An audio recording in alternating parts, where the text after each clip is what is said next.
ओम हरि ओम हरि ओम प्रणाम स्वामी जी। बाबा हरि ओम हरि ओम प्रणाम बाबा। हरि ओम हरि ओम हरि ओम हरि ओम प्रणाम बाबा। जय गुरुदेव। हरि ओम हरि ओम हरि ओम हरि ओम।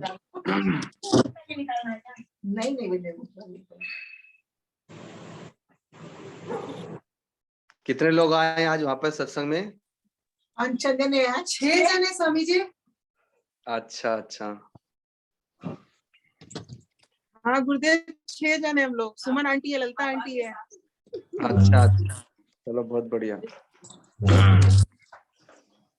इधर का दिखना नहीं है।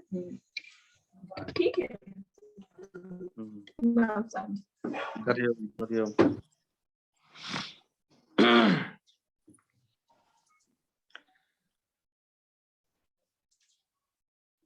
एक बार एक राजा ने, पहले भी आप लोगों ने ये कथा सुनी होगी, एक राजा ने एक मेला सजवाया और उस मेले में आवाज वहां की बढ़ा सकते हैं आप लोग, सबकी आवाज होता है। एक राजा ने एक मेला सजवाया और उस मेले में सब प्रकार की वस्तुएं रखी, मनुष्य के दैनिक जीवन में जो जो आवश्यकताएं होती हैं, और उसमें भी उत्तमाति उत्तम वस्तुएं। और अपनी सारी प्रजा में ये ऐलान करा दिया, खबर करा दी कि जिसको जो भी वस्तु चाहिए वो इस मेले में आए, घूमे और वो वस्तु ले जा सकता है, उसका कोई भी मूल्य नहीं लिया जाएगा। बस शर्त एक ही होगी कि वो केवल एक ही वस्तु लेके जा सकता है, एक व्यक्ति एक वस्तु। तो अब फ्री का मिलेगा तो कौन नहीं लेने के लिए जाएगा। तो जब पता चला तो सब वहां पर चल दिए, सारी प्रजा उस मेले में प्रवेश की और देख रही है, खोज कर रही है एक एक वस्तु उठा करके। अब लेकिन शर्त है कि लेना एक ही है। अब माताओं को अगर उसमें गहने मिल जाएं तो फिर वो सोचेंगी कि गले वाला ले लूं कि हाथ वाला ले लूं कि नाक वाला ले लूं, तो उसी में ही काफी समय चला जाता था। तो वैसे ही, लेकिन लेना एक ही था, इसलिए घूमते घूमते देखते सब है, मन बहुत ललचता है, पर लेना एक ही है, इसलिए फिर एक एक वस्तु लेकर के वहां से चल देते हैं। तो उसी में एक भगवान का भक्त था, तो वो भी आता है, प्रवेश करता है, तो देखता है सब और घूम करके।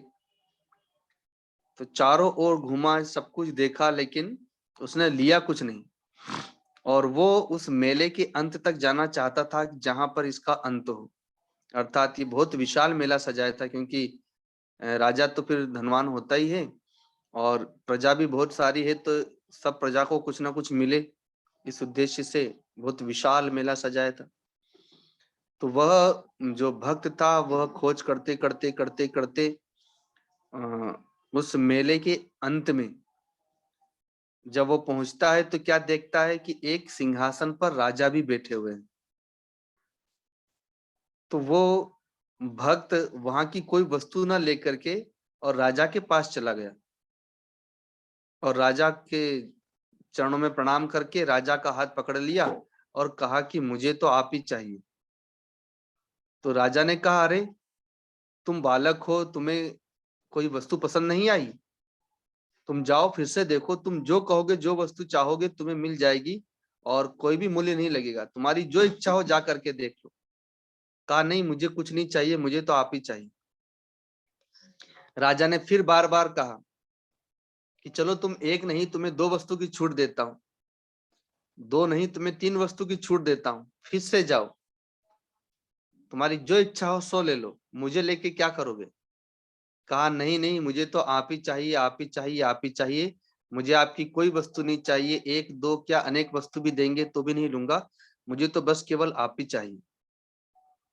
तब राजा बड़े प्रसन्न हो गए और राजा ने कहा कि इन सब में बुद्धिमान तो तुम ही हो, क्योंकि तुमने मुझे मांग लिया, जो इस सारे के सारे कार्यक्रम का, सारे के सारे इस मेले का, बाजार का मालिक है, उसी को मांग लिया, तो जाओ, अब तो सारा बाजार भी तुम्हारा ही हो गया,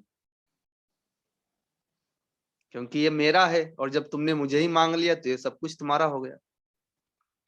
तो बस वैसे ही भगवान का ये जो संसार है ये वही बाजार है, और भगवान ने इस बाजार में सबको भेज दिया है कि जाओ, जिसको जो इच्छा हो जाओ और लेते रहो। तो अब हम बाजार में ही खोज रहे हैं, अभी तक इतने पता नहीं कितने जन्म बीत गए, इस बाजार में ही घूम गए हम लोग। किसी जीवन में कोई वस्तु अच्छी लगती है, किसी जीवन में कोई वस्तु अच्छी लगती है, किसी जीवन में कोई स्वजन अच्छा लगता है, कोई पुत्र के लिए जीवन जीते हुए जीवन बिता देता है, जैसे पितामह भीष्म अपने पिता के लिए जीवन बिता दिए। कर्ण जो है वो अपना मित्र दुर्योधन के लिए जीवन बिता दिया, दुर्योधन राज्य के लिए जीवन बिता दिया, धृतराष्ट्र अपने दुर्योधन जैसे पुत्र के लिए जीवन बिता दिया, माँ गांधारी अपने पति धृतराष्ट्र के लिए जीवन बिता दी। तो ऐसे कोई ना कोई किसी न किसी के लिए जीवन बिताता रहा, लेकिन उस संसार रूपी मेले का अंत खोज नहीं कर पाया कोई। उस बाजार का अंत कहाँ है? तो क्योंकि वो तो इसी में ही रमण कर रहा है, भ्रमण कर रहा है, उसे तो अंत की इच्छा भी नहीं है और वो जानना भी नहीं चाहता, उसे तो यहीं पे अच्छा लग रहा है। कभी किसी विषय में डूबा हुआ है, कभी किसी विषय में डूबा हुआ है, कभी किसी वस्तु की चकाचौंध में वह लगा हुआ है, और ऐसे करते करते न जाने कितने उसके जीवन बीत गए। कभी उत्तमाति उत्तम योनियों में गया, देवता बना, कभी गंधर्व, कभी किन्नर, कभी यक्ष, कभी राक्षस योनि में भी गया, कभी नरकों में भूत प्रेत बन करके यातनाएं भी भोगी, कभी पशु पक्षी कीट पतंगों की योनियों में भी गया, वहां भी कष्ट भोगा। तो लेकिन भ्रमण करता रहा, जब भगवत कृपा हुई तब उन अनंत प्रजाओं में कोई विरले ही हुए जो उस बाजार में, बाजार की चकाचौंध में आकर्षित न हो करके और उसका अंत खोजने निकला। इस संसार का अंत कहाँ है? इस संसार का प्रारंभ कहाँ है? कहाँ से ये संसार आया? कौन इसको चलाने वाला है? इसका मालिक कौन है? और ये संसार कहाँ जाकर के विलय को प्राप्त होता है? तो जब भ्रमण करते करते जब तक व्यक्ति छोड़ेगा नहीं, आकर्षित नहीं होगा, तब तक इस संसार से निकल नहीं पाएगा। अगर कहीं भी आसक्ति है, कहीं भी मोह ममता है, तो फिर वो वहीं पर अटक जाएगा, निकल नहीं पाएगा। तो वह आगे निकलता है भक्ति के बल से, सेवा सत्संग के बल से, संसार की चकाचौंध में आकर्षित नहीं होता। नाम जप से, भजन से, सेवा शुश्रूषा से, स्वाध्याय से, पूजा पाठ से, सदगुरु के सत्संग सेवा आदि से, और अपने कर्तव्य कर्म को पूजा समझ करके करता हुआ आगे बढ़ता जाता है, बढ़ता जाता है, बढ़ता जाता है। तो कभी कृपा हो जाती है तो भगवान की प्राप्ति हो जाती है, अर्थात वो भगवान को ही मानो पकड़ लेता है, भगवान को ही चाहता है। तो भगवान को जब चाहने लगता है तो भगवान मुस्कुराते हैं कि अब तो जब इसने संसार के मालिक को ही पकड़ लिया तो सारा संसार ही इसी का हो गया। अब तो वो जो जिस संसार के पीछे दौड़ रहा था, वो जिस माया के पीछे दौड़ रहा था, माया उसके पीछे दौड़ने लगती है, और संसार उसके पीछे दौड़ने लगता है, संसार उसको चाहने लगते हैं, और वो भगवान को चाहने लगता है। वो भगवान के पीछे है और संसार रूपी माया उसके पीछे है कि हमें चाहो, हमें हमें चाहो, लेकिन वो भगवान के लिए चल दिया है। तो सत्संग उसी का एक अंग है। मैं कौन हूँ, कहाँ से आया, संसार क्या है, माया क्या है, जीव क्या है, ब्रह्म क्या है, मोह ममता आसक्ति क्या है, ये सत्संग से हमें विवेक मिलता है।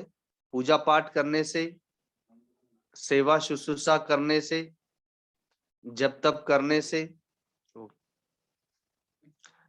अंतःकरण पवित्र होता है, चित्त शुद्ध होता है।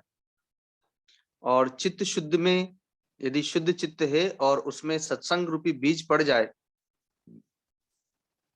तो वो बीज फिर स्थिर होता है, अंकुरित होता है। फिर भक्ति का, ज्ञान का, वैरागी का बीज अंकुरित होता है, वो वृक्ष का रूप धारण करता है, और फिर कभी उसमें फल लगते हैं, वो फल ही भगवान है। तो इसलिए 15 दिन में एक बार जो प्रति एकादशी का दिन बहुत ही पवित्र दिन है। और मैंने एक दिन बताया भी था कि भारतवर्ष में जो वैष्णव भक्त हैं वे एकादशी व्रत को बड़े प्रेम के साथ में करते हैं। महाराष्ट्र में तो शायद आज भी परंपरा होगी कि वहां पर समूह में एकादशी का व्रत करके आज के दिन दिन भर भजन कीर्तन करते हैं, यहाँ तक कि रात्रि में जागरण भी करते हैं। ये मुझे तब पता चला था जब मैं ऋषिकेश में जब आया था, तो वहां पर कुछ ब्रह्मचारी गण थे जो महाराष्ट्र से थे। तो जितने भी महाराष्ट्र के ब्रह्मचारी हैं या विद्यार्थी हैं, तो वो किसी एक आश्रम में इकट्ठे होते हैं। ऐसे रहते अलग अलग हैं, पर एकादशी के दिन सारे इकट्ठे हो जाते हैं और दिन भर भजन कीर्तन करते हैं। वहां पर अभंग गाया जाता है, मराठी भाषा में भजन होता है, उसको अभंग कहते हैं। तो मृदंग के साथ में वो लोग बजाते हुए गायन किए और शाम को फिर उन्होंने फलाहार बनाया था सबके लिए। तो मैं तो फिर प्रसाद पाके आ गया था, लेकिन उन्होंने बताया कि अभी तो हम लोग खा पी के और फिर थोड़ी देर के उपरांत फिर बैठेंगे, फिर रात भर हम लोग जगेंगे, अर्थात रात्रि जागरण भी करेंगे। तो चूंकि वहां पर संत एकनाथ जी हुए और संत ज्ञानेश्वर जी हुए, संत तुकाराम जी हुए, समर्थ स्वामी रामदास जी हुए और भी बहुत सारे संत हुए जिन्होंने वहां पर एकादशी की बहुत ही अच्छी परंपरा डाली।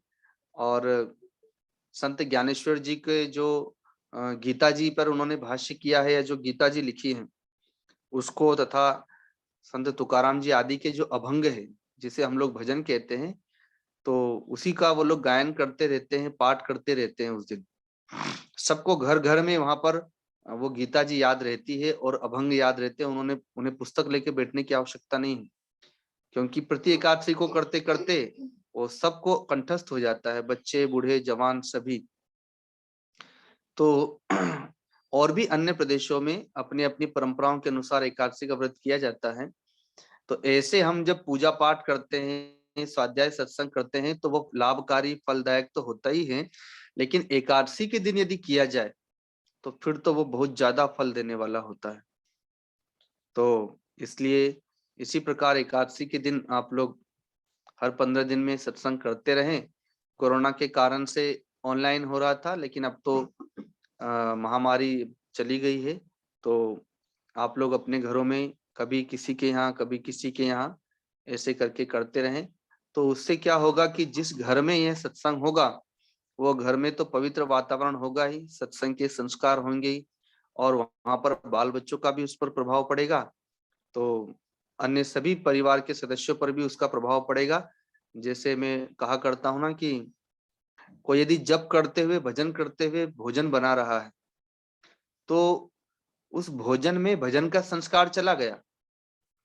अब उस भोजन को जो पाएगा, भले ही उसने भजन न किया हो, लेकिन उसे भी भोजन करने के कारण से वो भजन उसके भीतर भी चला गया, क्योंकि भजन करते हुए वो भोजन बनाया गया।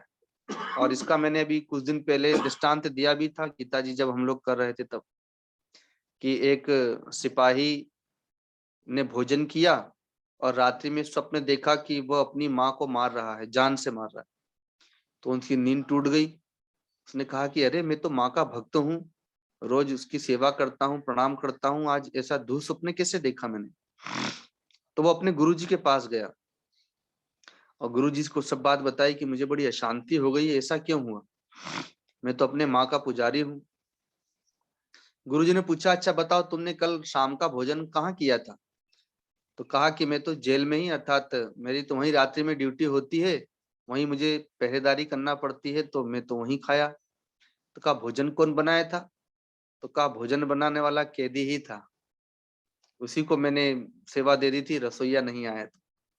तो कहा कि वो कैदी कैसा है, क्या किस अपराध से वो जेल आया है। तो कहा कि गुरुजी वो तो अपने माँ को मार करके ही आया है, इसी अपराध में उसको आजीवन कारावास हुआ है। तो कहा कि बस उसी का संस्कार तुम्हारे पास में आ गया।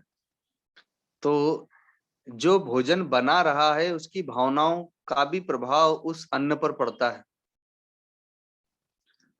तो वैसे ही जिस घर में सत्संग होगा तो वहां का वातावरण इतना संस्कारित होगा, वहां के संस्कार ऐसे हो जाएंगे कि उस परिवार पर बिना भजन के ही उन लोगों को भजन का प्रभाव होने लग जाएगा। जैसा कि राजा जनक के यहाँ पर होता था। सुनते थे राजा जनक सत्संग, लेकिन वो वातावरण ही ऐसा बन जाता था कि पूरा परिवार ही उस संस्कार से संस्कारित होने लगा। तो इसीलिए जिसको जब लगे एकादशी के दिन कभी कोई अपने घर ले जाए, कभी कोई, तो आप लोग तो भी 6-7 लोग हैं ही, फिर धीरे-धीरे आप लोग की संख्याओं में भी वृद्धि होगी, लोगों को जब लगेगा तो, और संख्याएँ कभी घटेंगी, कभी बढ़ेंगी, वो चलता रहेगा। तो अपने को तो अपने उद्धार, अपने कल्याण हेतु करना है। तो इसी प्रकार से आप लोग सत्संग करते रहिए। सभी लोगों को बहुत-बहुत आशीर्वाद। अब आप लोग अपने आगे का जो भी है वो भजन पूजन करते रहिए। हरि ओम। प्रणाम गुरुदेव। बोलिए सद्गुरुदेव भगवान की जय।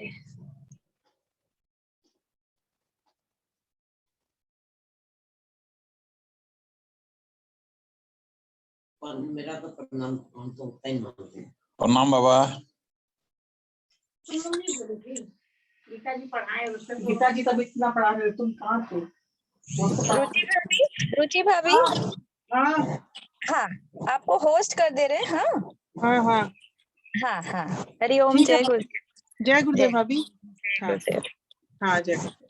गीता चल रहा था 3 से 4 मैंने 12 से 1 में चला था, अभी 2 दिन से 3 से 4, अभी 2 दिन से 4 चला है, 17 और 18 तो होस्ट है। तो चलिए हम लोग अपना कर लेते, जो नहीं है टाइम नहीं रहता ना आंटी, इस टाइम पे स्वामी जी के पास टाइम नहीं है 1 घंटा का। नहीं, जैसे हम बोले 5 दुआएं पढ़ी, उसकी में सत्संग दे दें, 5 ही दुआ को समझा दें। अरे रोज इतना गीता जी पर सुना रहे थे, तुम कहाँ थे? तुम सुनी नहीं है? हम उसमें जुड़े हुए हैं। अच्छा, जो भजन है उसको तो कंप्लीट करने, मीठे रस से भरे राजधानी लगे कर ले पूरा। राधे राधे राधे राधे राधे। तुम जुड़ी हुई नहीं हो इसमें?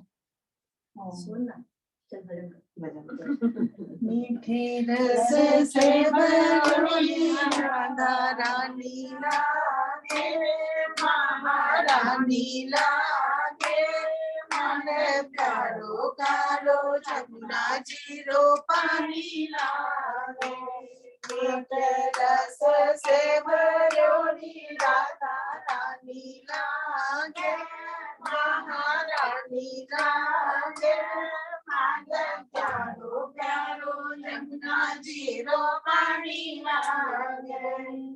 जमुना जी तो गारी गारी, राधा गोरी गोरी, जमुना जी तो गारी गारी, राधा गोरी गोरी। वृंदावन में दोस्त बचावे, बरसाने की चोरी, वृंदावन में दोस्त बचावे, बरसाने की चोरी। राम लाल जी की राजधानी लागे, राजधानी लागे, मन कारो कारो जमुना